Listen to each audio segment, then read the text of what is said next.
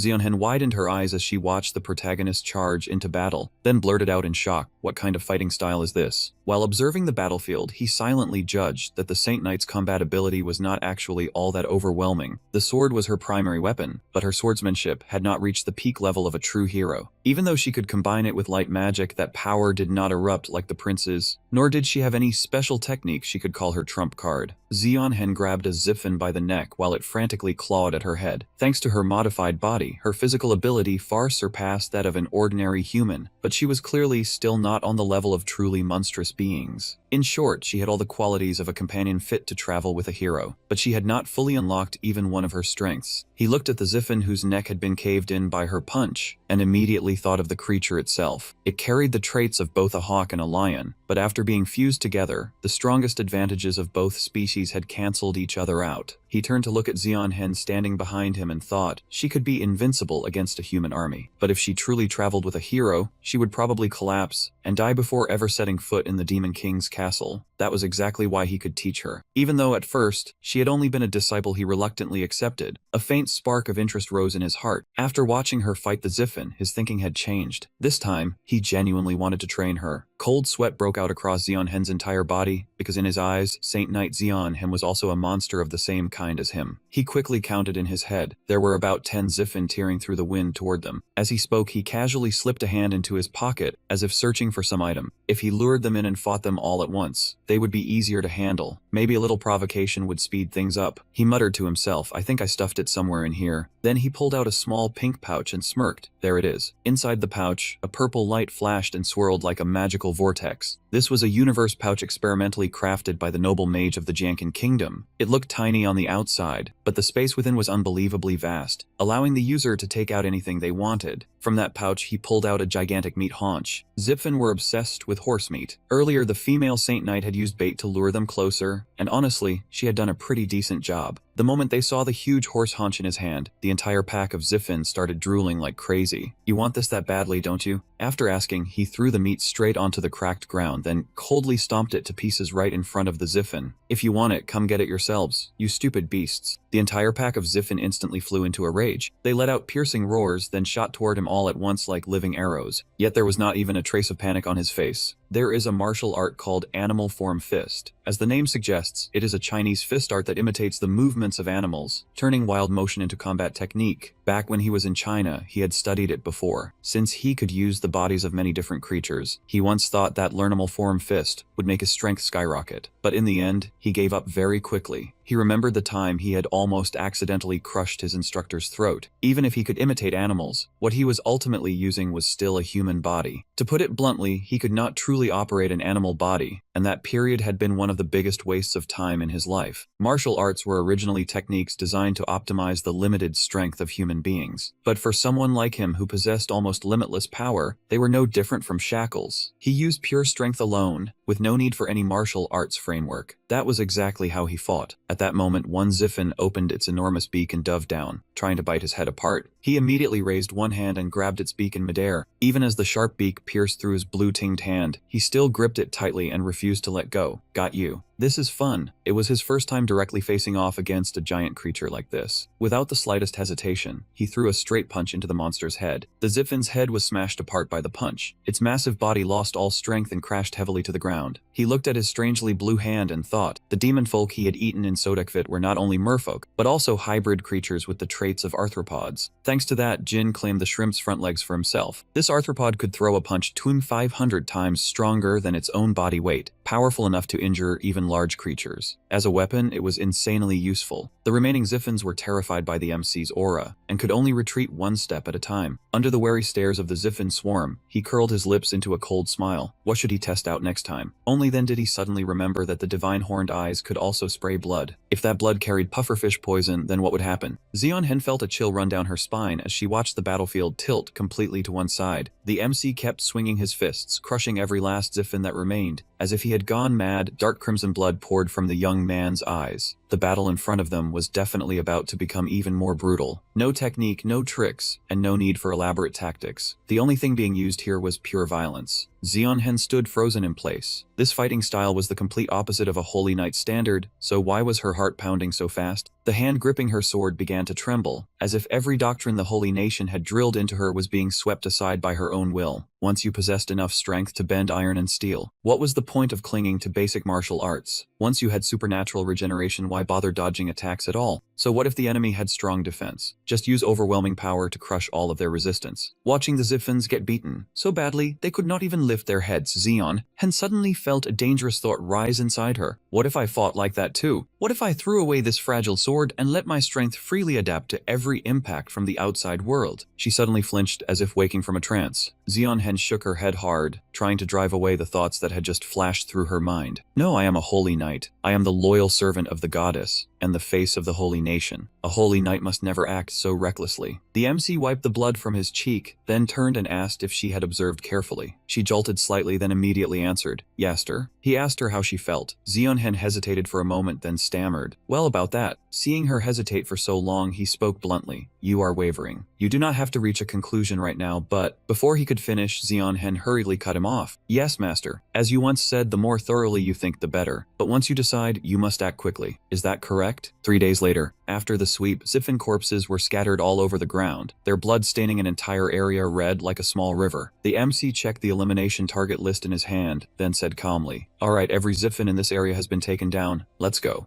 Zeon-hen obediently followed behind him as they left the place. She glanced back at the horrifying scene behind them, unable to stop her heart from trembling in waves. In Santo Canigo, inside the explorer's headquarters, a furious shout rang out. "What did you just say?" On the table lay a card, proof of his identity as a C-rank explorer. The staff member kept writing as she spoke to the MC. "I understand what you mean, C-rank explorer, but no matter how much you object, the request cannot be withdrawn. The higher-ups have already ordered another team to eliminate the Ziffin nest. To make traveling easier, the young man was using a new identity, Jack, age 27, a C-rank explorer from the Sano Almarut Almajut organization. He wondered why the credit for cleaning out the Ziffins had to be handed to someone else. A girl named Angela closed her eyes and replied that it was an order from above, making him immediately fire back. Which higher up? Angela remained silent, firmly refusing to reveal the name of the person who had issued the order. Hearing that, the MC smirked because he knew full well that Angela definitely had the information. He folded his arms and coldly guessed that someone in the Santo Kabalavit Explorers Guild wanted to steal credit from other explorers, while the internal staff secretly supported it. He kept provoking her with an extremely punchable laugh. "If I spread this rumor outside, wouldn't that be interesting? Especially when I drink, my mouth tends to run a little too far." Angela finally could not endure that threat anymore. She took off her glasses and shouted. Anger was written all over her face as she warned him to know his place. "You are just some lowly explorer. What right do you have to threaten the guildmaster?" Hearing that, the MC immediately asked back, "The guildmaster?" Angela regained her stern expression, putting her glasses back on while mentioning the powerful and mighty guildmaster. "But Giulio Aventura has nothing to do with you." She continued insisting that the guildmaster would one day become a hero, so there was no reason for him to meet an ordinary explorer like him. After hearing that, he simply held out his hand, making it clear that he had no intention of meeting that guy either. Suddenly, Angela froze in shock when he gripped her hand tightly. In truth, the MC was silently warning her that sooner or later, she would come to him on her own. Angela did not understand that she was being threatened and even misunderstood what he meant. Her face turned red as she awkwardly said that she was already engaged. Her hand was squeezed so hard that her joints felt like they were about to shatter. The sudden pain instantly made Angela's entire body go rigid. Agony shot from her hands straight into her brain, making her scream miserably, the sound echoing throughout the room. In another scene, a middle-aged man with a solemn air was deep in thought. This was Giulio Ventura, an SSS rank explorer and the guildmaster of the Kabalovit region. Going back 25 years, he had once been part of the Heroes Party, but only as a forgettable member whose name no one remembered. The scene opens with the Heroes Party charging in and slaughtering demons, woven together with legends of the heroes who brought down the Demon King. The story continues as the goddess appears in a form no different from a monster, while the villain possesses the power to turn wishes into reality. He drops to his knees at the goddess's feet, begging to be granted power, so he can face his enemy on equal terms. After returning, he becomes the guild master, and over the next 20 years, Giulio Ventura rises into a powerful adventurer. Adventurers are both mercenaries who hunt monsters and symbols of freedom. All of that status comes from the wish he received, something called political power. He breaks into a cold sweat as he thinks about how adventurers represent freedom. Trying to control them would be no different from oppression, so it would take an enormous level of influence to pull it off. Giulio Ventura sees when he realizes there are no adventurers in this generation's hero party. He guesses that the king planned everything from the start. His face turns pale as he imagines the second prince being hailed as a hero, while the people praise the symbol of royal authority instead of the symbol of freedom. Giulio Ventura slams his hand down on the table, unable to accept that outcome. He has to quickly create a hero from the adventurers' ranks, a symbol powerful enough to elevate their standing. Giulio Ventura immediately thinks of the person with the greatest potential, his own son Giorgio Ventura. Just then, Giorgio Ventura walks in and asks whether his father stole credit from another adventurer. Giorgio Ventura looks if all the life has been drained out of him, telling Giulio Ventura that if that is true, then becoming a hero has already lost all meaning. He grimaces and tells his son not to misunderstand this as him showing favoritism toward Giorgio Ventura. Giulio Ventura insists this is not the way to become a hero, it is the way to create one. He explains to Giorgio Ventura that he is the son of an adventurer who once fought beside the heroes and helped defeat the Demon King 25 years ago. That background is the necessary material for giving birth to a hero, and he reminds him to remember that becoming a hero is the future of the adventurer world. Giorgio Ventura trembles as he clenches his fist, left with no choice but to lower his head and obey Giulio Ventura. Giulio Ventura and Giorgio Ventura both jolt in shock as Angela's piercing scream rings out. He instantly panics and rushes over to throw the door open, urgently asking what happened outside. Right after that, the sight before him leaves him frozen. Adventurers are collapsing one after another, and over there, Jin is getting ready to execute the person trapped in his grasp. Giorgio Ventura is horrified, completely unable to understand what the hell is going on, until he sees Angela lying motionless, her arms twisted and mangled beyond recognition. Giorgio Ventura grits his teeth in fury and growls, asking if all of this was his doing. Hearing Giorgio Ventura's accusation, the main character slowly turns his head toward the voice. The cold, sharp sound of a blade cutting through the air immediately reaches him. Giorgio Ventura roars in rage and lunges forward, trying to cut him down for daring to touch Angela. With nothing but a glance, the main character stops Giorgio Ventura's sword strike dead. Then he crushes the blade with his bare hand as easily as grinding a toy into pieces. Giorgio Ventura is stunned by that absurd strength, his eyes widening in disbelief as he blurts out, asking what is going on. Before he can react, the main character seizes him by the throat with a movement so fast it is terrifying. A broken shard of the sword spins through the air like a top, then shoots upward, and in the end it lands neatly in the main character's hand. He strangles Giorgio Ventura with one hand, pinning him firmly in place, while raising the sword shard behind him with the other, preparing to drive it straight into his opponent's head. Giulio Ventura has just reached the doorway when he screams in terror at the horrific scene before him. He yells in desperation, telling him to stop right now, but the main character continues radiating an icy killing intent and keeps moving. In the end, the broken shard still pierces straight through Giorgio Ventura's forehead. Giulio Ventura freezes in place as he watches his son collapse onto the floor with his own eyes. Stunned, he hears Giorgio Ventura's name in vain. After finishing the job, the main character raises his head, looks at him, and asks if he is the guild master. At this moment, Giulio Ventura completely loses his mind, uncontrollable rage written all over his face. His hand is already on the hilt of his sword, ready to fight, as he confirms the question is correct and asks who the other party is. The man introduces himself as Jack, a C-rank adventurer. as if suddenly realizing something. He immediately confirms it and apologizes for stealing Jack's achievement. The main character stands still for a few seconds without saying another word. Suddenly, he raises a hand in a half-hearted salute, turns his back, and walks away, coldly saying that it is good he understands. Giulio Ventura is shocked, then grits his teeth and demands to know if Jack killed all those adventurers, broke his future daughter-in-law's arms, and took his son's life just because of that. In response to Giulio Ventura's accusation, Jack turns back and looks at him with a completely dry expression. He points toward Angela and calmly says she refused to call him out, so he had no choice but to do that in order to make him appear. The main character then points at someone else, explaining that the guy got logged out simply because he dared to resist while being beaten. As for George Ventura, the reason is even simpler. It is only because he wanted to send him straight to the afterlife. Finally, he points at Giulio Ventura, whose face has darkened after hearing those arrogant words. Since he has received an apology, Jack declares that he will let him off. Giulio Ventura froze as he stared at Jin, his voice bursting out in shock. "What did you just say?" He shouted at the top of his lungs, unable to believe the reason was that simple. Then he fired off question after question, asking whether the main character had done this alone, or whether someone else was pulling the strings behind him. One cold sentence instantly shut him up. The kid told him he understood nothing. He had no interest in things like merit or glory, so Giulio had better stop eyeing what belonged to him. But if it was his achievement, he would never spare anyone who dared lay a hand on it. After saying that, the main character turned and walked away. In an indifferent tone, he said that if not for this matter, things would never have been pushed this far. Then he left him with a simple goodbye. The door closed behind the young man, leaving Giulio Ventura standing there in stunned silence as he watched him leave the room. Now, only Giulio Ventura's lonely back remained in the room, surrounded by chaotic thoughts. He blamed himself, knowing this was the consequence he had brought upon himself. Yet he still tried to argue back, telling himself it had all been for the sake of exploration, even though deep down he knew his methods had been wrong. He comforted himself by saying sacrifices had to be made for the greater good, but the cruel truth was that everything had started from his own personal ambition. His hand clenched into a fist, trembling in waves. That trembling grew more violent until drops of bright red blood seeped from his palm, where his nails had dug deep into the flesh. Giulio Ventura could no longer hold back his fury. He slammed his fist into the floor, sending shattered pieces of wood flying in every direction. Only then did he bitterly realize that every excuse he had made before was meaningless. His eyes were bloodshot, and his teeth ground together in hatred as he thought about everything he had lost. He hated that kid for taking away his family's lives, and the future he had once planned for himself. He roared for the feathers of the bird of paradise, the Three-Sword Society, the Vodabon youth, and the whirlwind kite to assemble. Drowning in absolute hatred, Giulio Ventura swore he would steal every last piece of that kid's future to repay this blood debt. Xian Hen sat silently on the cushion, her mind drifting back to the days when she had trained in the Holy Nation. Back then, the instructors often scolded her. They blamed her for not being able to control her strength and for constantly damaging weapons during training. That flaw always made her uneasy. Even so, she remembered what her master had once told her: just act according to your own will. Caught between the instructor's orders and her master's teachings, she no longer knew whose words she should follow. Outside, a dense crowd had already gathered below. One of them spoke up, announcing that they had reached Rack's residence. At that moment, the main character was still calmly walking down the road ahead. Suddenly, Giulio Ventura appeared from somewhere and blocked his path directly. This left the kid briefly confused, because he had clearly spared the man's life earlier. His face was filled with hatred as he brought up the teenage boy the main character had killed just a few minutes ago. Of course, the kid still remembered that boy very clearly. Giulio had witnessed his own son being killed right before his eyes. That was why he had come here in a frenzy to take revenge. Then he asked whether the kid understood what it felt like to lose his own child. Thinking back on what had happened in the past, the kid understood far too well the pain of having family stolen from his life. Hearing that answer, Giulio froze at once, as if he had never expected his opponent to admit it. Then the main character suddenly fell silent. He silently admitted that he had killed many people's children before, and that their families had also come after him seeking revenge. Those words were no different from pouring oil onto a raging fire, making Giulio's blood boil with fury. Trembling, he asked what happened to those people who came seeking revenge. Hearing that, the kid simply spread his arms calmly, implying that he was still standing here, while they had all failed completely. Giulio Ventura immediately spotted a tiny opening in the kid's movement. Enraged, he charged forward, tightening his grip on his sword hilt as he cursed the kid for being stupid enough to reveal a weakness in front of him. He declared that he had sharpened his swordsmanship for countless years, pouring all his strength into the very blade that had once helped him defeat a dragon. He told himself that even if age had worn down his body, he was still the only SSS rank explorer. Today, he would make this kid regret everything he had done. Immediately after that, he swung his sword with full force, slashing straight toward the kid. In his heart, he screamed, cursing the kid to hurry up and fall into hell. A stream of thick, metallic-smelling liquid suddenly sprayed into the air. However, the owner of that blood was not the kid, it was Giulio Ventura himself. Before the blade could even reach its target, the main character had struck first and ended him in an instant. Right at that moment, a terrified scream rang out, instantly pulling the kid's attention another direction. The wounded knights fled in panic, no longer carrying even the slightest trace of dignity. Every one of them trembled in fear before the monster that had suddenly appeared. The kid was still dazed, unable to understand what was actually happening. He slowly moved forward, then stopped before a large pool of blood spreading across the ground. He looked towards Zeon Hen's back, where she stood in the middle of a ring of countless corpses scattered all around her. She tried to hold back her emotions, her blood-stained hands trembling with clear discomfort. Sensing the gaze directed at her, she immediately turned around and softly called out 2 words, "Master." Seeing that scene, the kid could only remain silent. Then one step at a time he walked toward her. Jin dropped onto the cold ground, his back against the nearby wall, as if every last bit of strength had drained out of him. The MC reached into his pocket and pulled out a piece of dried meat that looked anything but appetizing. He did not even bother savoring it. He just chewed mechanically like he was refueling for survival. The girl hurriedly wiped away her tears, forcing herself to calm down. Then she slowly walked over to him and stood with her back against the wall. The young man glanced over, lifted the chicken leg toward her, and asked if she wanted some. Without the slightest hesitation, she took it and bit down hard, with surprising resolve. But the moment that bizarre flavor spread through her mouth, her expression changed instantly. She collapsed to the ground and retched violently, like she had just swallowed poison from the dungeon. Seeing that she could not handle it, he silently mocked her in his head. To be fair, zipfing meat was already awful. Just thinking carefully about the creature's name was enough to understand how hard it was to swallow. After a while, she finally sat down beside him and began revealing the secrets she had kept buried. She said the world had always believed holy knights were born through divine blessing, but the truth was far crueler. They were artificial humans, created through the goddess's production process. He was not shocked. From what the prince had once revealed, he had already guessed at this dark underside. She slowly raised her deforming hands and continued, saying that they were test subjects for new technologies, all meant to perfect the next generation of saintess. Hearing that, he could not help narrowing his eyes in suspicion. She stared at her twisted, trembling arm and bitterly said this was the result of that experiment. Zeon Hen gritted her teeth and clenched her fists. The massacre earlier had also begun because she lost control after becoming too agitated. He quietly looked at her and at last understood why. The very first time they met, he had felt such a strange sense of closeness. He had never imagined there could be someone in this world like him, someone who did not even have parents. Even while hating humanity, he had always stayed on guard, always hiding his abilities like a monster wearing human skin. Yet in front of her, he unconsciously revealed his true nature, because he knew she was one of his kind too, a monster created by the world. Even so, the trouble they had caused was far too great. From the expedition team to its leader, everyone had been dragged into that bloody slaughter. Thinking of that, he immediately stood up and told her to go ahead and find train tickets, because the two of them could not stay here any longer. After hearing him, she froze, clearly still unable to grasp the entire situation. He simply closed his eyes and calmly said there was still one thing he needed to deal with. Seeing his firm attitude, she immediately obeyed and quickly ran off until she vanished from sight. In truth, he had realized long ago that someone was following them, so he coldly called for Giulio Ventura to show himself. A strange figure slowly separated from the wall, as if he had just been using invisibility magic. He bowed respectfully and silently waited for orders from him. The MC casually asked, straight to the point, what price had to be paid. He understood that the officials only suspected the holy knights were test subjects, and did not yet have solid proof. But after her confession just now, the situation would definitely become more dangerous. Hearing that, the assassin handed him a small pouch. Inside were only a few Sudic coins. Along with them were train tickets and a completely new identity card. From now on, he would live under the name Jack, a rank 4 mercenary from the Almazut mercenary corps. The assassin quietly asked where his next destination would be. He turned and walked away, coldly saying only one name, Santokan Nugo. He remembered that the first time he met Hipanik had also been in that place. As he thought of that, a hint of anticipation flickered in the corner of his eyes. A new reunion was waiting up ahead, and it was definitely not going to be peaceful. Felina sat silently in the carriage, the atmosphere around her so heavy it was hard to breathe. She closed her eyes and wondered to herself how everything had taken such a damn twisted turn. Felina cracked her eyes open and looked at the two people sitting across from her. She did not understand why these people were here. At that moment he was focused on reading the map, while Zeon Hen slept soundly as if none of this had anything to do with her. Felina looked toward the young man holding the map, secretly wondering who this terrifying person really was. She remembered the scene where he made his move in the tavern. He was that dangerous man who had thrown the entire place into chaos. His spine-chilling smile still haunted Felina even now. The moment she first stepped inside, she had already felt uneasy.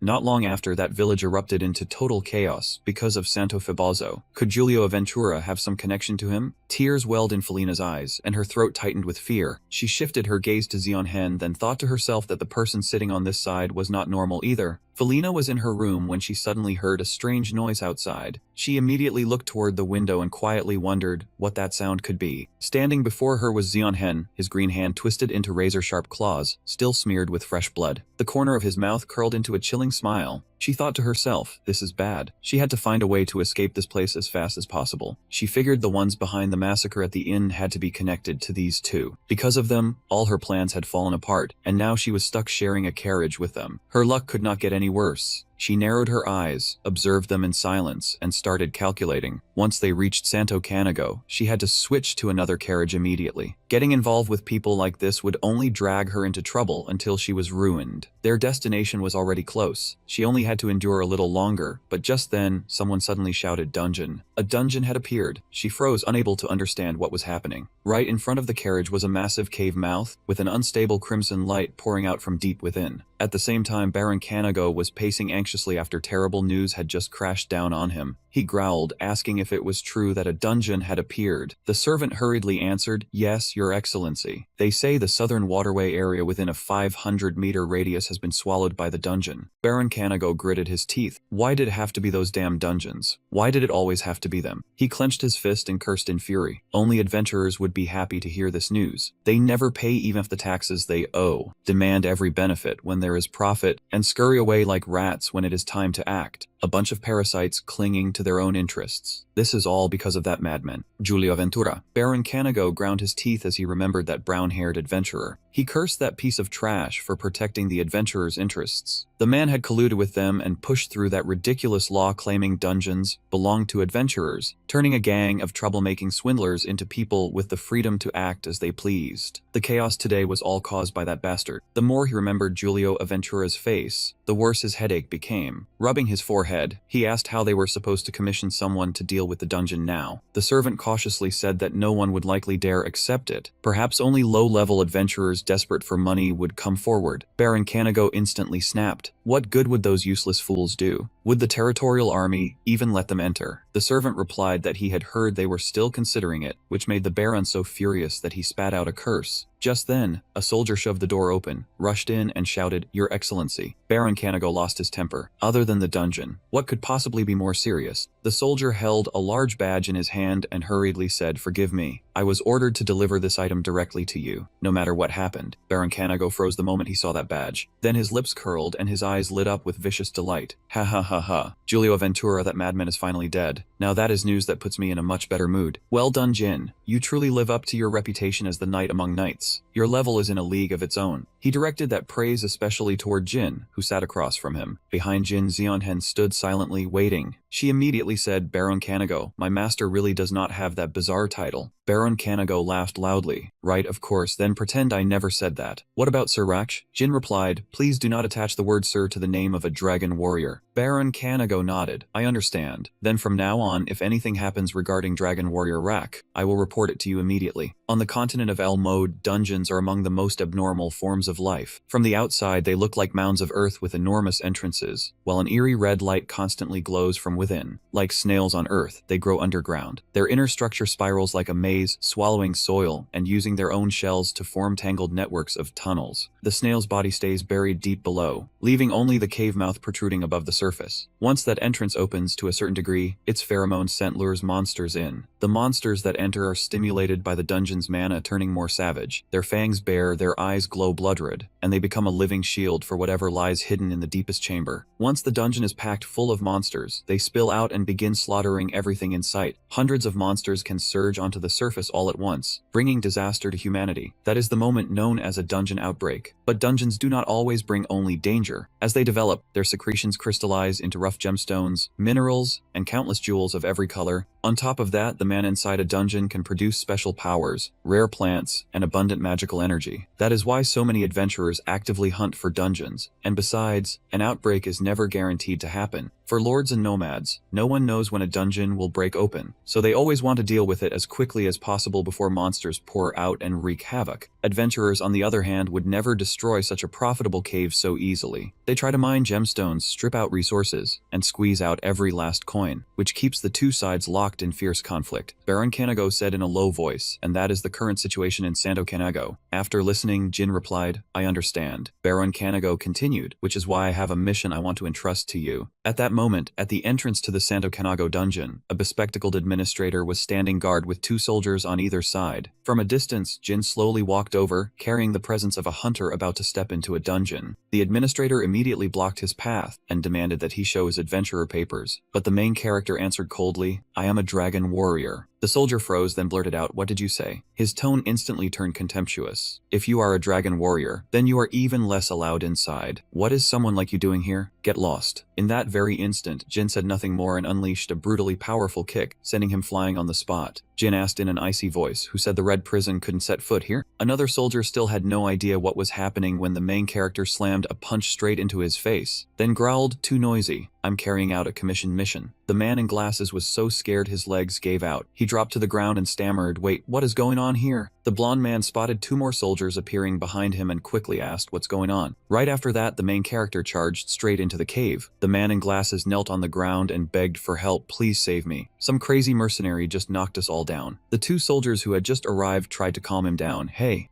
don't panic. We'll catch him right away, so stay right there. This young man continued deeper into the heart of the cave. Behind him, a soldier silently followed. The main character turned back and looked at him with a meaningful gaze. The other man slowly took off his helmet. Shanhen grinned and softly called out, Master. He said calmly, you're here. Shanhen replied, yes. The Baron has blocked the entrance pretty well. She looked around with excitement. Wow. So this is the dungeon that only the expedition team is allowed to enter. The main character asked, is that why you're so interested? Shionhen shook her head and replied, no. What interests me are Master's heroic achievements written across every page. He only answered softly, is that so? Shionhen said, Master, this place is really deep. He replied, it is. The farther we go into the cave, the darker it gets. The main character thought to himself, but if I use the energy in my dragon eyes, I can still see everything clearly. Then his pupils transformed at once. He glanced at Shinhen beside him and realized that, just expected, her eyes had transformed too. Suddenly, Shinhen called softly, Master. From the darkness came a low growl, along with 3 rows of sharp teeth slowly coming into view. In front of them were countless, red-eyed monsters, their mouths split into 3 layers of razor teeth, crawling toward them like a swarm in an otherworldly dungeon. The main character curled his lips and said, it's starting. The mission Baron Kanago gave us is to clear out this dungeon. Not long before, Baron Kanago had looked at him and said, I'm counting on you. Xiaohen asked suspiciously, doesn't that violate the rules? Territorial law forbids interference in a lord's contracts, doesn't it? Baron Kanago replied, you know your laws, holy knight. But the expedition team are not people of this territory. They are only outsiders enjoying benefits from the land of Yayin. So I hope you will follow my plan. As for today, I will temporarily transfer the Holy Knight to the guard unit. The more the dungeon develops, the more polluted the water source becomes. The people of Yuyin territory will suffer as well, so finish this as quickly as possible. At this moment, he and Shinhen were facing 7 monsters. The main character thought destroying the dungeon means he can eat the creatures inside, so this proposal clearly benefits both sides. He spoke up. First, you try make him move. Shinhen replied, yes, master. Then she calmly stepped forward. Her body began to deform. Blue veins bulged violently, and her fangs stretched out with brutal menace. Her arms turned purplish, her blood vessels swelled, and then they expanded as sharp, blade-like claws grew out. The inside of her mouth glowed crimson, as if stained with blood. A pair of long, sharp horns grew from her head. Wings burst from her back, her tail was covered in spikes, and her eyes shone a blazing gold like a high-grade demon beast. The main character quietly assessed her. We're both transforming, but the way she changes form is completely different from me. He remembered the scene of Shinhen vomiting up all her food, then guessed she did not transform through eating like he did. If this really was the result of the experiments she had mentioned, then most likely she had undergone surgical implantation. Shinhen let out a savage roar.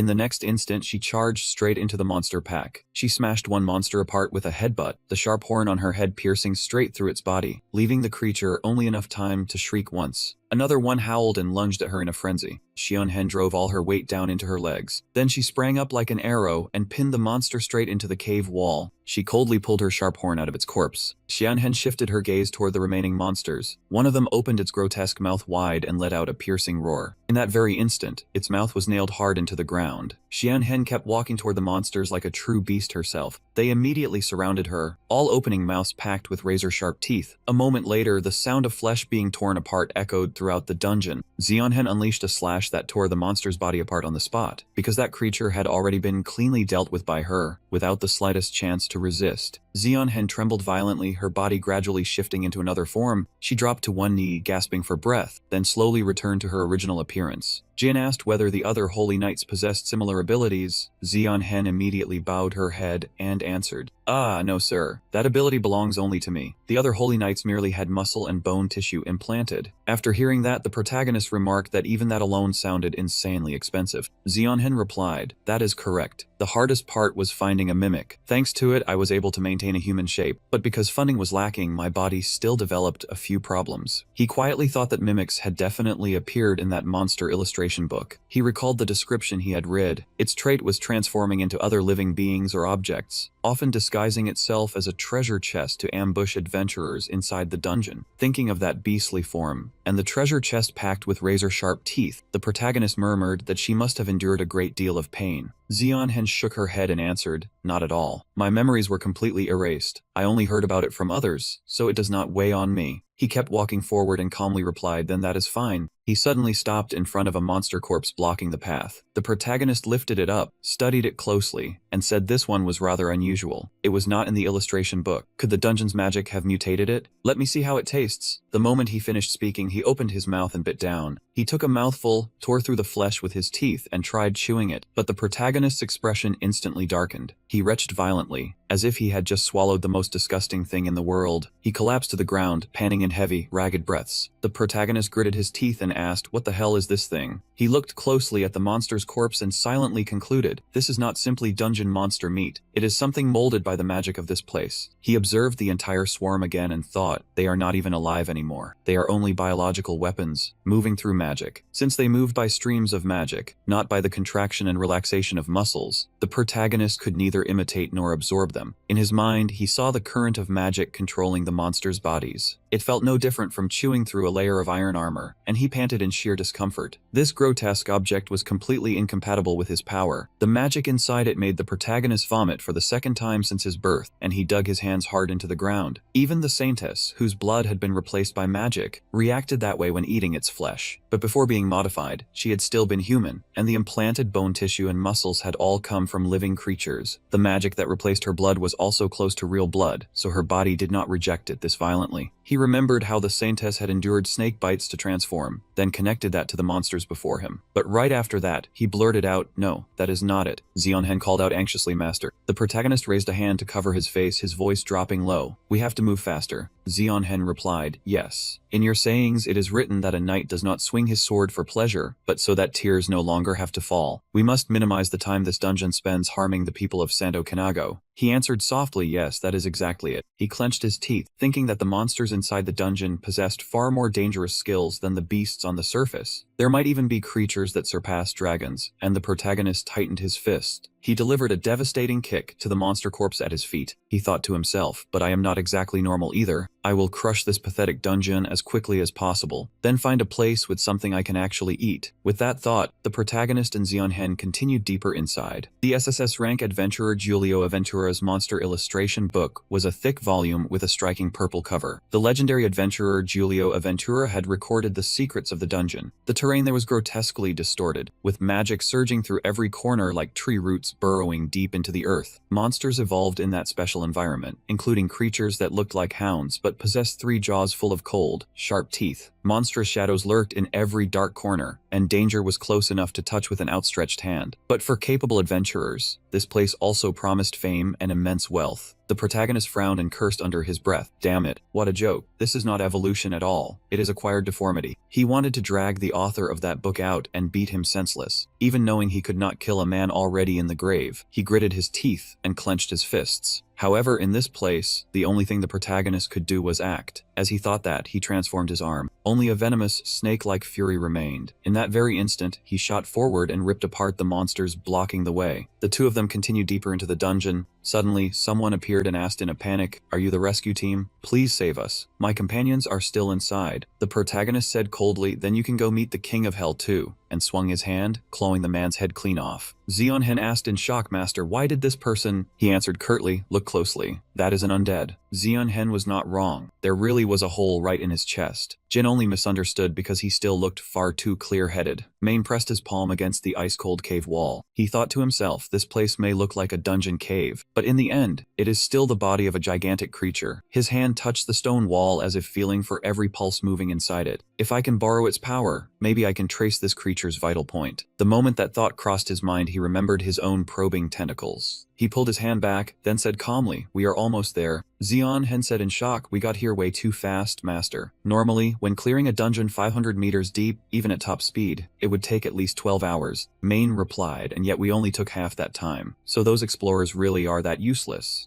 Zeon-hen hurriedly said, "Isn't that because you are overwhelmingly powerful, Master? You do not need to search through winding paths. You just charge straight down. How could ordinary explorers compare? They spend most of their time just looking for the route." He called out Zeon-hen. She immediately flinched and answered, "Yes, Master." Main said coldly, "I know you are trying to praise me any way you can, but if you compare me to a bunch of useless people and then worship me for it, I do not need that kind of flattery." He looked down at his own hand, then continued, "Besides, doing that is no different from insulting the person who gave me this ability." Zeon-hen lowered her head in panic. "I am sorry, Master. I truly did not mean it that way. But the person you mentioned, are they the one who taught you that pathfinding ability? Were they your friend, Master?" He let out a faint laugh. "Friend? We were never that close. We spent more time fighting than talking. But that person absolutely hated scum who used violence to trample the innocent." In his memories, he saw himself charging straight toward a gang of villains. And then the other side got smashed right in the head by him with nothing but a frying pan. His old friend from back then shouted, "Stop right there, you bastard. I will keep you under such tight control that even if you want to endure it, you will not be able to." Main said in a low voice. He was reckless enough to rush into a battle he knew he could never win. Back then, that messy-haired figure with one eye stood right in front of me. In that instant, it was as if he saw his old friend standing right before his eyes. Zeon-hen called softly, "Master." Seeing him sink into his memories, she hesitated before asking, "Master, if you do not mind me asking, did that person already?" He confirmed it casually. "Yeah, dead." He licked his lips, placed a hand over his chest, and remembered the last time he had been with that friend. "But the things he left behind are still inside my body, even now." The two of them soon discovered a cracked door. Zeon-hen studied it and said, "This sealed structure must be over 150 years old. It looks like the dungeon swallowed up even the ancient villages from long ago. Were the undead we just encountered the residents here?" Remembering the one from earlier, she asked. Main answered, "No, they were newly made undead. They have not even realized they are dead yet. They must be members of the expedition team from outside who broke in, and that undead had a hole punched through his chest." Zeon-hen said tensely, "Then that means there is a monster ahead that inflicted that piercing wound on him." He gave a slight nod. Not a bad deduction. He placed his palm on the door in front of him. With just a light push, the door swung open. His eyes widened and the two of them stepped into a crimson space that looked like the inside of raw flesh. Before them stood a blue, winged monster whose appearance, at first glance, was no different from a dragon. Main narrowed his eyes and asked, "A dragon?" The monster before him stared back with blazing red eyes. Its two front legs had strange webbing exactly like frog feet. He immediately denied it. "No, it is closer to a wyvern." Zeon-hen was stunned. "Huh? Something that huge is not a dragon." He studied it closely, then explained, "Look at its front legs. The wings grow right there, so it is not a true dragon. It is a wyvern. But to be more precise, it only resembles a wyvern. It is not a normal dungeon creature." Zeon-hen murmured, "This thing looks..." She examined its body carefully. A snake's body, bat wings, a lizard's head, monstrous horns, frog legs, and a deep blue upper half that gradually shifted into purple lower down. Her voice trembled as she said, "It is a monster, but its body carries traces of many different species." Main said, "Exactly. It is a combination of countless creatures from the dungeon, and that is its true identity. He thought to himself, did some mad mage create this hybrid abomination, then toss it into the dungeon so it could grow into something gigantic? Or did the creatures here mutate under the dungeon's magic, then fuse together by chance into this thing? Looking at the monster before him, he wondered which answer was correct. Though he still did not know the truth, an unpleasant thought had already begun to form in his mind. A wave of nausea rose in his chest, and he cursed inwardly, "Damn, this feels disgusting." The monster was staring right back at him. He felt if he were looking into a warped mirror. In a sense, it could be considered his own kind, because its body was also pieced together from many creatures. But was this what happened when magic was abused the wrong way? This gigantic hybrid monster is the dungeon's parasitic freak. Revolting. He coldly assessed the opponent in front of him. He thought, not since my cousin came back from mandatory service and still picked fights with elementary school kids have I seen something this annoying. The image of that cousin bragging in front of children flashed through his mind. Acting smug over a game console his parents bought him, even though that bastard was so overweight he could not even serve on active duty. Xionhan asked nervously, "Master, what do we do now?" He raised a hand to signal her, then said, "Step back. I will face it myself." He thought to himself, that size is perfect for a punching bag to vent my anger on. In that case, I will fight it with a form that matches. The transformation began. Inside his body, the lungs and blood vessels of a colossal dinosaur awakened, along with the violent marrow of a demon bull. His arms swelled, blue veins bulging, and demonic muscles spread over the skin of a fire lizard deity. His fingertips grew wet. It was the slime of a filthy, mucus-covered monster. He thought, then I might as well become a dragon. The instant that idea flashed through his mind, his body completed its transformation, revealing the form of a gigantic red dragon. It stood towering high, facing the malformed wyvern head-on. Jin let out a roar that shook the entire cavern. Outside the cave entrance, that group was still standing guard with their eyes stretched wide. The guy with glasses ground his teeth and cursed. It's all because of those damn mercenaries that we ended up in this mess. The second they show their faces, I'll use the full authority of the expedition team to deal with them. Before he could even finish, the ground in front of the cave entrance began to tremble violently. The guy with glasses asked in panic and earthquake, "What is this? What the hell is happening inside?" Deep inside the cave, our main character was roaring straight toward the outside. The wyvern was so shaken that sweat broke out all over its body. After a few seconds of regaining its composure, the wyvern opened its jaws and roared back at him. The wyvern immediately raised one leg high, then it slammed a blow straight into his face. It even roared again, as if showing off its dominance. Our main character grabbed one of its legs in a tight grip. He said with contempt, pathetically weak, too light, and full of openings. "What exactly are you trying to do?" Right then, the wyvern's spiked tail suddenly shot forward. Our main character tilted his body and dodged the attack in a split second. The tail missed and stabbed past him, then instantly whipped back around and coiled tightly around his neck. The wyvern bared its venom-soaked fangs with savage ferocity. It roared and lunged straight at him like a monster gone completely out of control. Our main character thought to himself, so those poisonous fangs are what caused the death bite wound. Immediately after that, the wyvern sank its teeth into his neck. He silently judged it, "You do know how to use your head, but unfortunately it's useless." If these were ordinary dragon scales, maybe it would have worked. But dragon scales covered in bewitching shadow silk are something else entirely. By now, the wyvern's fangs had already shattered. Our main character's hand slowly shifted from red to a strange, ghostly green. He reached out, seized the wyvern straight by the chest, and said coldly, "What a pain. Stop dropping down already." The wyvern's eyes suddenly rolled back. A thick fluid sprayed violently from its eye sockets. That liquid splattered all over our main character's head. He narrowed his eyes and said, "Is this blood infused with poison from deathbite? Since you can't bite through me, you're switching to poison absorption through the skin?" But from the very beginning, this poison was already one of my basic skills. More than that, it was the very first poison I ever tested. As he spoke, our main character licked the thick fluid off his face and said calmly, "If you're out of tricks, let's end it here. I don't have a hobby of cornering others." Our main character extended his cold, razor-sharp claws. He instantly tore the wyvern's body to pieces. But right after that, he looked at the wyvern in front of him and suddenly froze, asking himself what was wrong with him. They were clearly all monsters inside the dungeon, so why had he come here in the first place? For some reason, he remembered that other wyvern. Our main character transformed back in his human form. He suddenly thought, "Oh right, back then I clearly..." The moment that thought flashed through his mind, the wyvern slowly collapsed. It fell completely, while our main character silently lowered his eyes and looked down. Xionhan hurriedly asked, "Master, what's wrong, Master?" He replied, "Nothing." He wondered if he had seen it wrong. Just before it died, it seemed to have smiled, making him remember the final moment of that wyvern again. What exactly was going on? But thinking about it any further was useless. Maybe because he had traveled with one of its kind from the start, strange thoughts like that had begun to surface in his head. He said, "Let's go." Xionhan immediately replied, "Yes, Master," and the two of them left that place together. The famous explorer Giulio Ventura once wrote about dungeon entities like this. Our main character character recalled the contents of book Dungeon Entities, left behind by Giulio Aventura. A dungeon core is a spherical creature with a circumference of about 2 meters. It resembles a ball of fluff with sparkling eyes, covered in soft fur and possessing a pair of large, round eyes. Although timid, it is extremely gentle, and if it becomes close to someone, it can even obey human commands. But the reality in front of them was a lumpy pink mass of flesh, packed with eyes and mouths. Looking no different from an otherworld monster, our main character and Xion Hen were both stunned after seeing that form with their own eyes. Xion Hen hesitantly asked, "This thing seems a little different from what I knew, Master." He replied, "I think so too, probably." As he spoke, he lifted his foot and stomped straight down on it. The dungeon core instantly screeched in anger. While he continued, "It uses pheromones to seduce or manipulate other creatures. I can't be sure whether the form I'm seeing is its true appearance or not." Xion Hen could only answer, "Ah." He continued, "If someone lacks resistance to chemical or mental influence, they will become intoxicated by its pheromones and won't be able to see its true body. The form explorers see is only the dungeon core's final defensive measure, a disguise created to trigger the instinct to protect it." Ji Wen nodded and said, "I know that quote. In Zhang's collected sayings it says evil and poison are essentially the same. As long as they are dressed up in something glamorous, they can seduce people at any moment, right? I think he said during the battle against Francis de Bayret." The MC replied, "Yeah, that did happen." He thought to himself, what kind of weirdo wrote that bizarre collection of quotes anyway? Now, actually getting curious. But first, he calmly pulled out the heavy hardware. Ji Wen's eyes went wide as she asked, "Master, you even use a terrifying weapon like that?" The young man answered coldly, "But I'm not planning to kill it. I want to eat it." Ji Wen looked at that jagged lump of flesh covered in eyes and mouths, then asked with a pale face, "Eat this thing seriously?" He replied, "Of course," then swung his blade straight into the dungeon core, splitting it in two. As he struck, he said, "First I need to cut it into pieces small enough to swallow. After all, this is just the dungeon core's magic. I don't need to keep everything it knows how to do." Still, the skill that turns soil into hardened armor, and the ability to coordinate with pheromones, are pretty interesting, the MC thought as he kept bringing the blade down. Ji Wen stood there watching, sweat pouring down her face, while her stomach began to churn violently. And then she actually turned aside and dry heaved. A dungeon is basically the shell that surrounds its core. In other words, it is part of the core's own body. The mana lines, like blood vessels, were gradually fading across the cavern walls. Once the core's function was destroyed, the magical flow running through the entire dungeon would be severed. Both the monsters and the inner space would lose their effect, and the whole place would collapse. Strange cracking sounds had already begun echoing through the cave. According to the illustrated guide, the average time for a dungeon to disintegrate was 48 hours. If they did not get out in time, they would be buried alive with it. The master and disciple immediately picked up the pace. Before long, the cave entrance appeared right in front of them. Ji Wen cried out in delight, "Master, I can see the exit." She poked her head outside and said, "Looks like it only took us about 3 hours. That's even faster than when we came in." But right outside, a squad of soldiers was already waiting with weapons in hand. Their killing intent instantly locked onto the two of them. One of them shouted, "Don't move. You're those mercenaries, aren't you? You are under arrest for assaulting adventurers." The man in glasses burst into gleeful laughter. "Serves you right, you damn mercenaries. Resisting is pointless." The master and disciple simply stared at them in silence. Suddenly, the MC's lips curled slightly. He held out his hands and said calmly, "That's right, I am a mercenary." A pair of ice-cold cuffs immediately snapped tight around his wrists. The soldiers escorted him onto the carriage as if they were hauling away a criminal. He sat silently inside the moving horse-drawn carriage. His head was lowered, and he did not say another word. In that moment, the MC suddenly remembered that he had once been handcuffed like this before. He had also once sat in a prisoner transport just like this one. He gave a faint laugh and muttered, "That's right. Something similar happened to me a long time ago. Back then, a boat glided quietly across the water in the early morning. Felina was sitting aboard the boat, and the sound of her instrument drifted through the breeze. On the deck, two people chatted leisurely. Having this much free time really is nice. It's nothing like what Prince Edward went through back then, especially now that the war against the demon race is over. Now the kingdom had nothing left to look forward to except peace and reconstruction." One person joked, "I wonder when the pirates will attack us." "Oh wait, this is a river, so I guess